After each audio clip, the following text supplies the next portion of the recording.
Welcome to my YouTube channel iconic teach. आज हम NCERT class 10th आर trigonometries formulas के बारे में बात करेंगे। सबसे पहले लेकिन हम लोग जानते हैं ट्रिग्नोमेट्री होता क्या है। जो ट्रिग्नोमेट्री शब्द होता है वो दो शब्दों से मिलकर बना है, टिग्नो प्लस मेंट्री। जो टिग्नो होता है उसका मतलब एक स्पेसिफिक ट्रायंगल होता है और मेंट्री का मतलब होता है एक मेजरमेंट, मतलब ट्रायंगल का मेजरमेंट। ट्रायंगल का मेजरमेंट बस उसके साइड का नहीं, उसके ऑल एंगल्स का मेजरमेंट, उसको ही हम लोग ट्रिग्नोमेट्री कहते हैं। अब इसके बाद हम लोग आते हैं ट्रिग्नोमेट्री रेशियोज के बारे में। ट्रिग्नोमेट्री रेशियोज को पढ़ने से पहले हम लोग इस राइट एंगल ट्रायंगल के बारे में डिस्कशन कर लेते हैं। ट्रायंगल ABC है, इसमें जो हाइपोटेनस है वो सबसे लंबी वाली लाइन ये है और इसमें जो खड़ी लाइन होती है ये, इसे हम लोग परपेंडिकुलर कहते हैं। और ये जो दोनों जो लाइन होती है वो जहाँ टच करती हैं उसे हम लोग बेस करते हैं।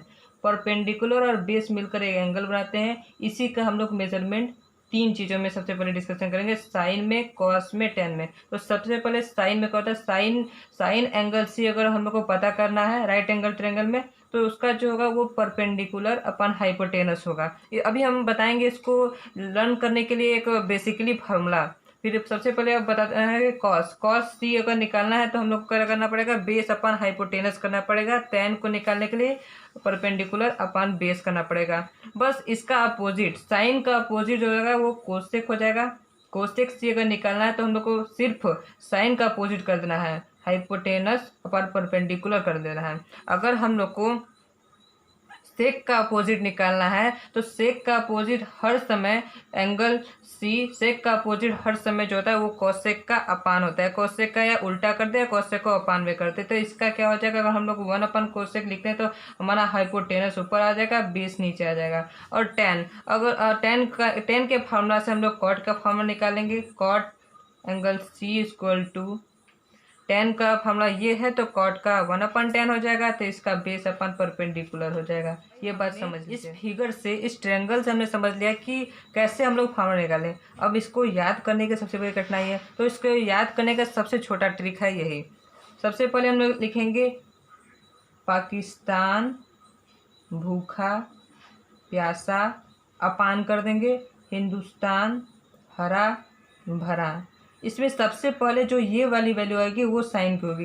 देख लीजिए आप इससे मैच भी कर सकते हैं। पहले हम दिखाते हैं साइन की जो वैल्यू होगी वो साइन अगर थी, मान लीजिए कोई भी एंगल ले लीजिए, मान लीजिए स्पेसिफिक एंगल थीटा है। अगर कोई भी एंगल नहीं होता तो उसको हम लोग लिखते हैं थीटा।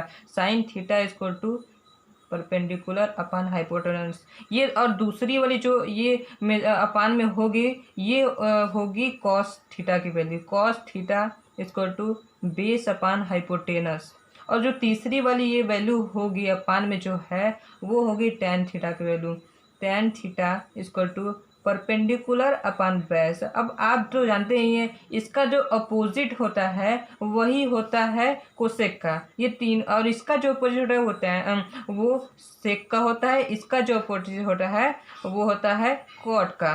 तो हम लोग इसका अपोजिट कर देंगे तो हम लोग को वैल्यू निकल जाएगी कोसेक थीटा की। Cosec theta equal to hypotenuse upon perpendicular. इसका उल्टा हम लोग कर देंगे तो निकल जाएगा सेक थीटा की वैल्यू, हाइपोटेनस अपन बेस निकल जाएगा। और अब इसका उल्टा कर देंगे तो हम लोग टेन का उल्टा कर देंगे। इसका मतलब हम लोग को कॉट थीटा की वैल्यू पता चल गई, बेस अपन परपेंडिकुलर। इसी तरह से हम लोग ट्रिग्नोमेट्री रेशियोज के बारे में पढ़ते हैं। ये बेसिकली ये फार्मूला हमें लर्न होना चाहिए। ये फार्मूला अगर आपको लर्न है तो इस फार्मूले को लर्न करने की आपको ज़रूरत नहीं है, बस इसी से लिखकर आप बेसिकली बहुत अच्छे तरीके से आप लोग ट्रिग्नोमेट्री रेशियोज के ऑल क्वेश्चन कर सकते हैं।